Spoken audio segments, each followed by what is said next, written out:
नमस्ते, welcome to Pranati IAS. मैं आपको यह कहना चाह रहा हूँ, अभी हाल में हिंदू में अ, आया है, आलेख आया है शशि थरूर जी का, जो बहुत बड़े ही साहित्यकार हैं, विद्वान हैं, पॉलिटिशियन भी हैं, लेकिन उनकी महत्ता है कि आधुनिक काल के अंग्रेजी के अच्छे विद्वान में से उनका नाम आता है, नामचीन साहित्यकार हैं। मैं यह कहना चाहता हूँ उनकी आर्टिकल हिंदू में जो आई है, वह काफ़ी रोचक और काफ़ी विस्तार में बतलाए हैं और इस पर आम लोगों को भी आकर्षित किए हैं। वह विशेष करके रेयर डिजीज़ेज़।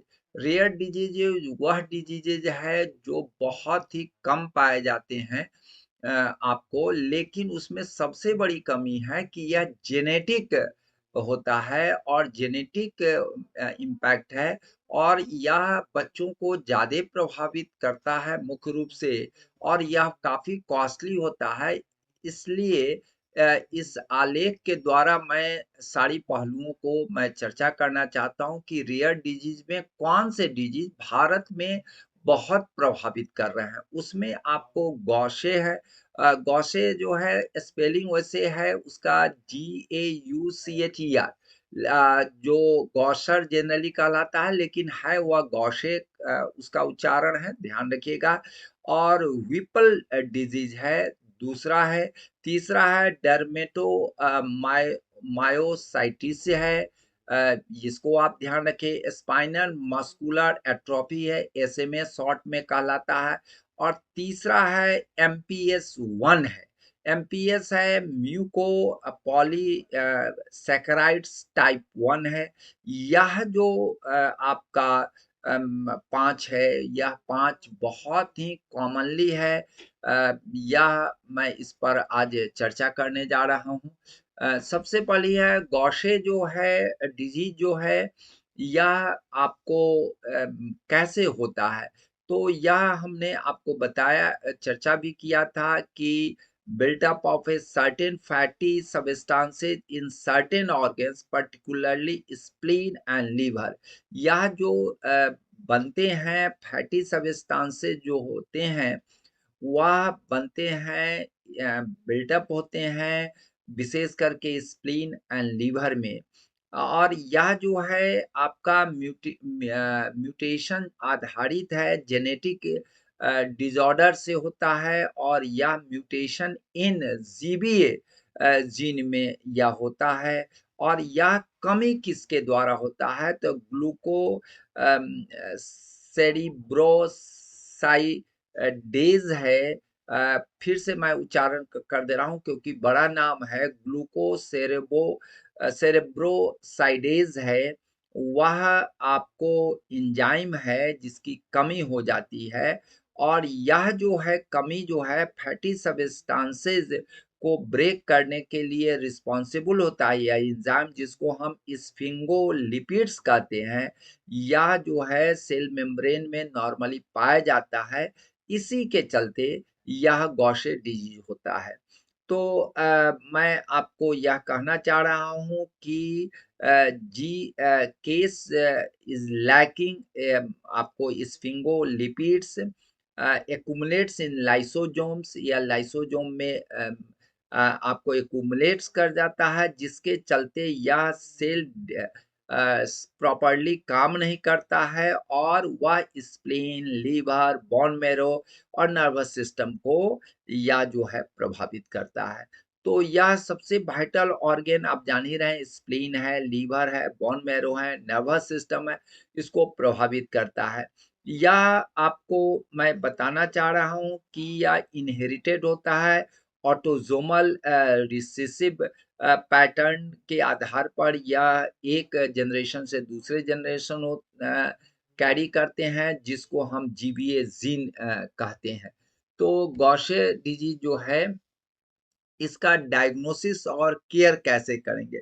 तो सबसे पहले डायग्नोसिस हम करेंगे measuring the activity of GCase enzyme in blood and tissue sample.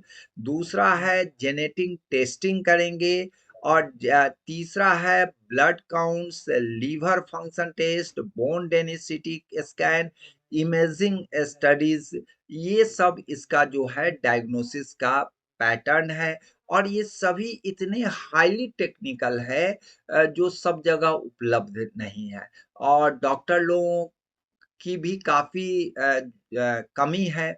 और ये सब नवीन जो बीमारियां हैं, जो जेनेटिक बीमारियां हैं, इसकी सही तरह से पहचान नहीं हो पाती है।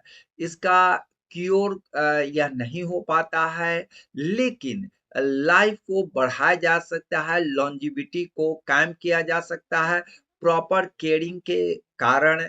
और इसको इसकी लॉन्जेविटी को हम बढ़ा सकते हैं, लेकिन इसको प्रॉपर केयर नहीं कर सकते हैं, मीन्स फाइनल क्योर नहीं हो सकता है, फाइनली यह क्योर नहीं हो सकता है। दूसरी एक और डिजीज है जो बहुत ही कंपटीशन के लिए हेल्पफुल है, वह है विपल। विपल, इसका स्पेलिंग है WHIPPLE। विपल डिजीज है, यह बैक्टीरियल इन्फेक्शन हो जाता है जो ज्वाइंट्स और डाइजेस्टिव सिस्टम को प्रभावित करता है।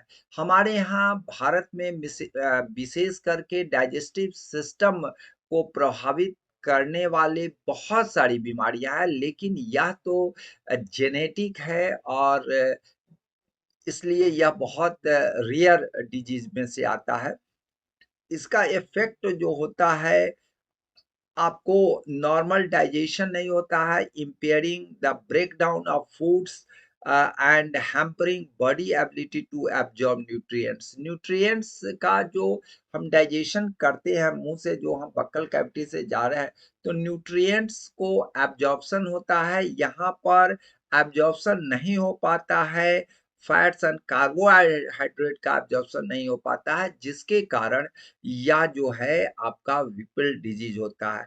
या एजेंट क्या है, कौन से या जो है आपको प्रभावित करता है, मैं पहले ही बता दिया कि बैक्टीरियल इन्फेक्शन है। तो आप ध्यान से सुन लीजिए कि बैक्टीरियम, आपका इसका नाम है पूरा बैक्टीरियम ट्रोफेराइमा विपल, विपलई, LEI लास्ट में है, तो विपलई से ही विपल डिजीज इसका नाम पड़ा है।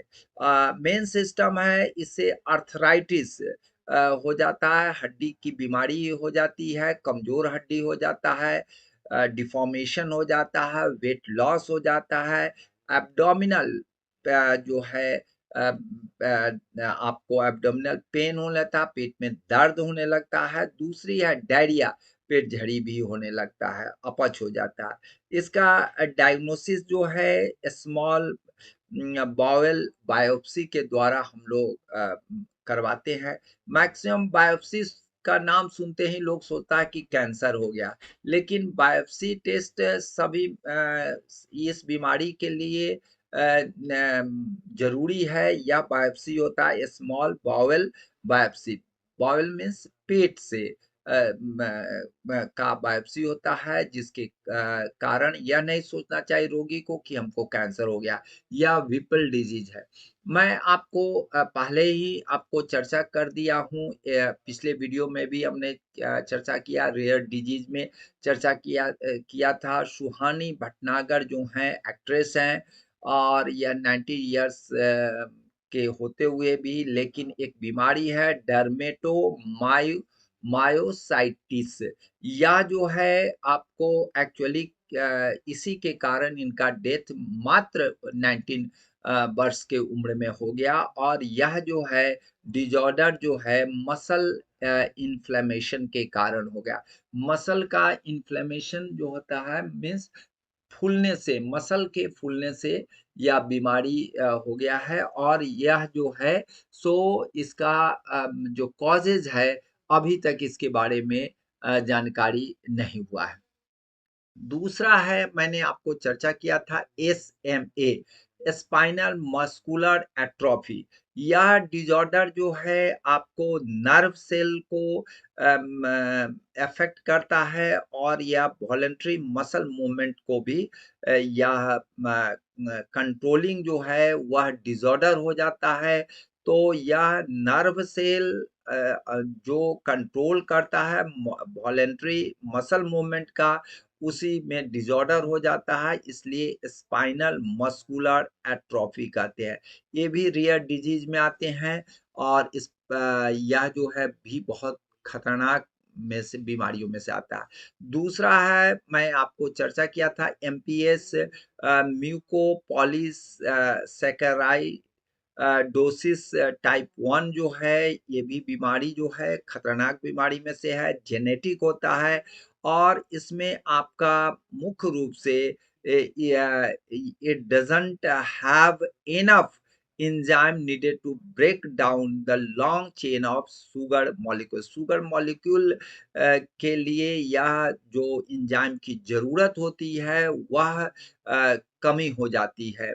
दूसरी बात है मॉलिक्यूल्स जो विभिन्न मॉलिक्यूल्स जो होता है बिल्डअप करते हैं different parts of the body, वह जो है वह इससे क्या होता है विभिन्न तरह के हेल्थ प्रॉब्लम होते हैं। यह molecules built up in different parts of the body and cause various health problems यह करते हैं। तो एमपीएस 1 जो है यह भी रेयर डिजीज में आते हैं, इसको भी ध्यान रखना है। मैंने इस सोर्स को मैंने आपको कई बार चर्चा किया है कि इस सोर्स को मैंने गूगल और हिंदू से लिया है और इस पर कई बार हिंदू में आर्टिकल आया है। चलिए, जय हिंद, जय भारत।